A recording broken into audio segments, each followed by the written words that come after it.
territorio è letteralmente, diciamo così, a portata di mano, lo puoi quasi toccare dal finestrino. È un sistema di visitare il territorio e di capirlo veramente che possiamo dire tranquillamente non ha pari.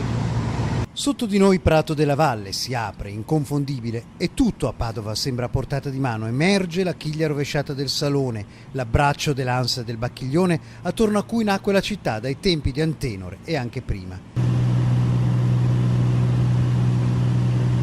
In un attimo, 2 virate e si è di fianco ai colli Euganei, alla rocca di Monselice, e basta gettare uno sguardo un po' al di là che appare la bassa, i suoi campi, le sue strade dritte, non mancano i capannoni.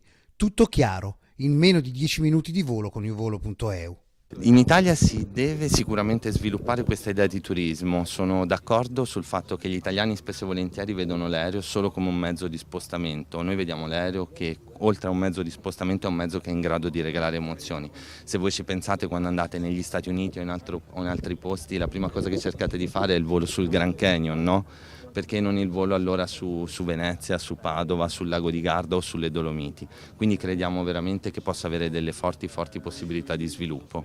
In fondo arriva al cuore dell'Allegri, aeroporto a volte dimenticato, ma che potrebbe essere utilissimo anche per unire piccole piste, luoghi importanti però nell'Italia delle 100 città, come per esempio un Padova-Matera che sembra molto attraente. So che loro hanno anche intenzione di fare, come ho detto prima, collegamenti con voli con città, tipo partono con Matera che è capitale della cultura, e il prossimo anno speriamo saremo noi, tra 2 anni, anzi non il prossimo anno, per cui tutte cose interessanti che arricchiscono l'aspetto culturale e strategico e turistico della città, cose molto interessanti.